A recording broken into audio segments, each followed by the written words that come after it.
Igitondo cyiza mwese bakunzi ba Bizaza TV Rwanda, reka tubifurize ikaze kandi abamaze kujya mu mirimo mwese mugire akazi keza, bari kukajyamo namwe mukomeze mugire urugendo rwiza mujya mu kazi, kuko burya ikidutunze twese ni imirimo, yaba bafite imirimo itandukanye y'ubuhinzi n'ubworozi, abajya gukora mu mirimo ya leta, mwese reka tubifurize ibihe byiza kandi muze kugira akazi keza. Ni igitondo rero kiba kibyutsemo amakuru menshi atandukanye, ariko icyo kiriho muri iyi minsi nuko agahenge gakomeje kuba inzozi mu burasirazuba bwa Repubulika ya Demokarasi ya Kongo.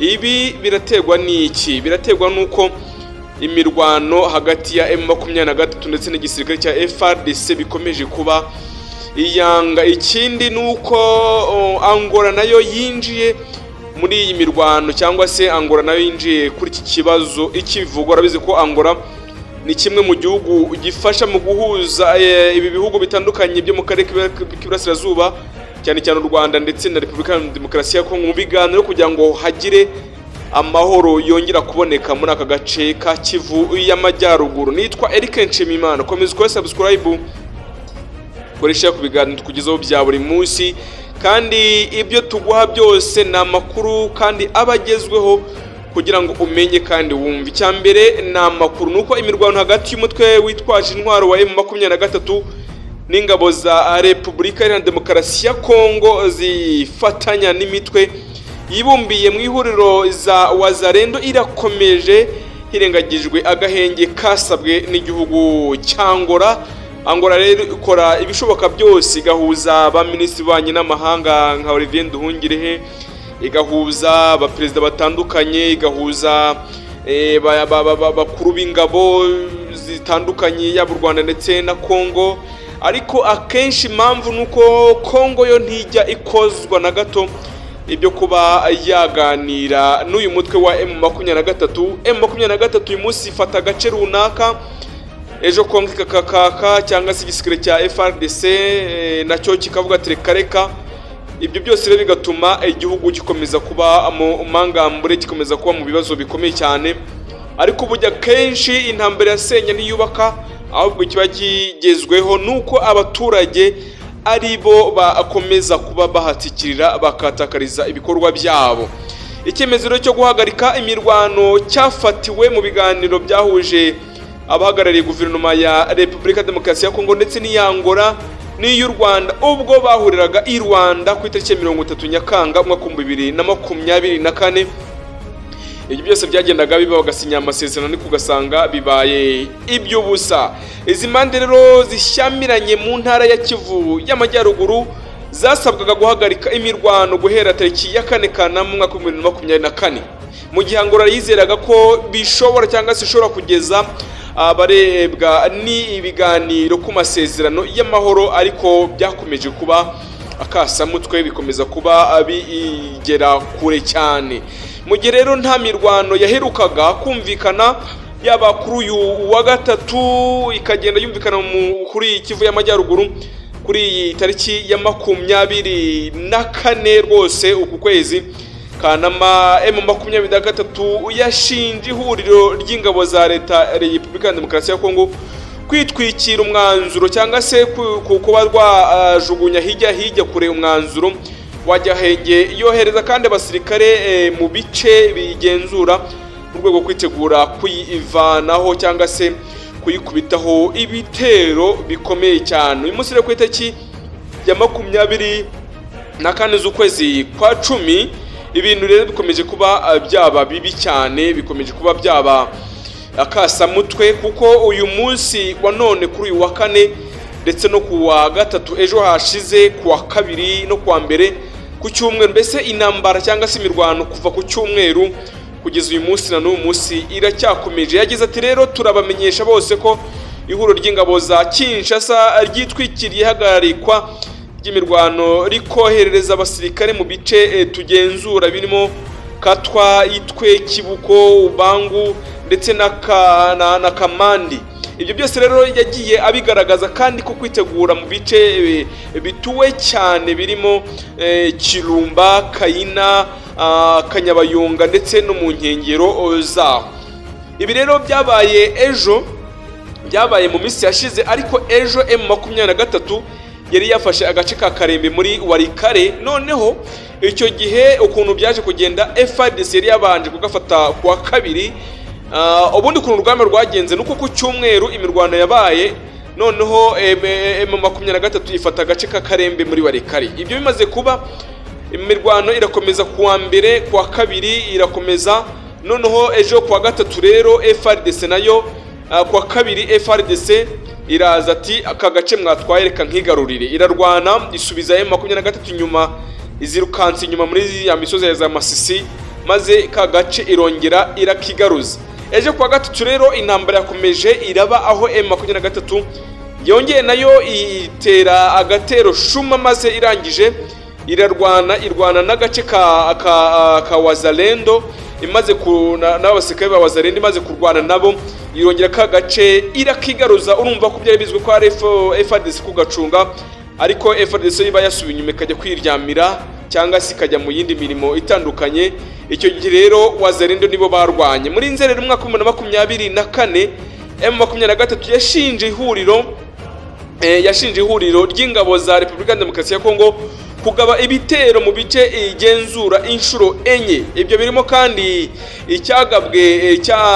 icyagabwe Nyamitabo ku wa 8, icya Kaniro ndetse na Katare icyo ku wa 10, icya Ndumba ndetse na Nshingamutwe Bweramana cyangwa se mu gace ka Bweramana, Buyaga, Kawuri ndetse na Kinumbu kwa 12, ndetse n'icya Rukopfu, Gisumba, Bufaransa ndetse na Zunguruka ku wa 17. Urumva ibyo n'ibitero by'ingabo zihuriremo na FARDC zagiye zigaba ku mutwe wa 23. Nyuma rero y'agahenge igihe kirenga ukwezi, imirwano yubuye hagati ya 23 rero ingabo za RDC n'umutwe wa NDCR ndetse na APCHS mu gace ka Karembe gaherereye muri teritwari ya Warikare tariki ya 20 Ukwakira 2024. Ni ibintu twabagijeje ejo bundi, ariko uwo munsi M23 yafashe aka gace gahuza teritwari ya Warikare, Rubero ndetse na Tushuru. Gusa NDCR n'ingabo za EDC ku munsi wakurikiyeho nabyo byatangaje ko byakisubije ku munsi wakurikiyeho nyuma y'imirwano ikomejwe ni ku munsi wa kabiri w'iki cyumweru. Ibi rero ubwo byabaga ejo kwa gatatu nibwo na M23 nayo yakomeje kurwanira mu ngabo zayo n'imbaraga zayo isubiza twa duce FARDC yari yamaze kwigara. Ariko mu kurwana ntago irwana na Repubulika Demokarasi ya Kongo, ahubwo yarwanaga na ya mitwe yishize hamwe iri mu mucyo bise Wazalendo, irwana maze twa duce FARDC yaratwaye irongera iratwisubiza.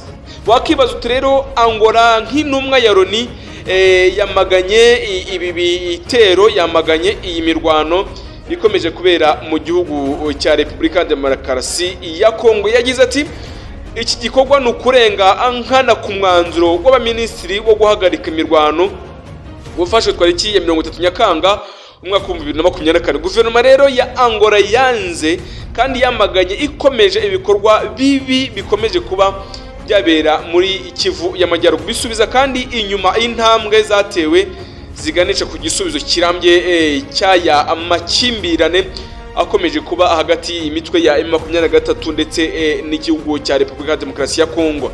Intumwa rero yihande y'umunyamabanga mukuru w'umuryango w'abibumbye mu karere k'ibiyaga bigari Hwang Sia nawe kandi yamaganye iyi mirwano, asaba impande zishyamiranye guhagarika ibikorwa bibangamira imyanzuro y'igihugu y'u Rwanda cyangwa se y'umurangura i Rwanda. Uyu munyapolitike cyangwa se mu diplomate yagize ati namaganye kurenga kuguhagarika imirwano mu burasirazuba bwa Repubulika Demokarasi ya Kongo kwagombaga kubahirizwa kuva ku itariki ya 4 Kanama 2024, ndasaba impande zombi kwirinda ibikorwa byasubiza nyuma ibyagezweho mu biganiro bya Rwanda. Nyuma y'ubutumwa rero bwa Angola na Sia bwamaganaga kurenga ku mwanzuro wa Rwanda, mu gitondo cyo kuri uyu wa 23 bwo harejo mu gace ka Bigogwe gaherereye muri grupoma ya Bashir Mokoto muri teritwari ya Masisi, haravugwa imirwano hagati ya M23 n'imitwe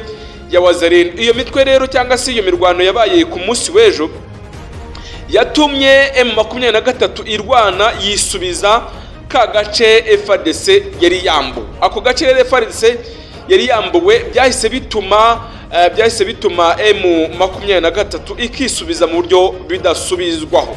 Aka gace rero ko muri Karembe muri Warikare M23 ikisubiza nuko umutwe wa M23 amakuru aremeza ko ugenzura Karembe kose, agace kandi kari inyuma yo kaje kuba kakirwa cyangwa se kafatwa nyuma yuko karwanira inkundura n'ingabo za Kongo FARDC zifatanyije n'umutwe wa Wazalendo. Karembe rero ndagace kari muri Warikare ndetse na Masisi muri Kivu ya ruguru. Urumva nagace nako gakomeye cyane kazwe kuba bagacukuramo amabuye y'agaciro ari ku rwego hejuru.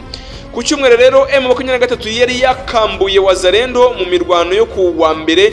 Aba barwanyi kandi bavuga ko bakisubije, ariko mu mirwano kuri uyu wa gatatu yatangiye mu masaha nka mu gitondo nabibwiye ejo M23 yahafashe irahisubiza. Umwe mu bayobozi rero bikarembe yabwiye urubuga Actualite.cd ko imirwano yatangiye mu gitondo, ariko mu masaha ya saa sita z'amanyo abarwanyi ba Wazalendo bakwira imishwaro barirukanka cyane, umwaca undacaha berekera ako gace umutwe wa M23 cyangwa se M23 ibirakisubije. M23 yakoresheje inama aho ikarembe inasaba abaturage bahunze kugaruka kuko ngo bahari kubera abaturage.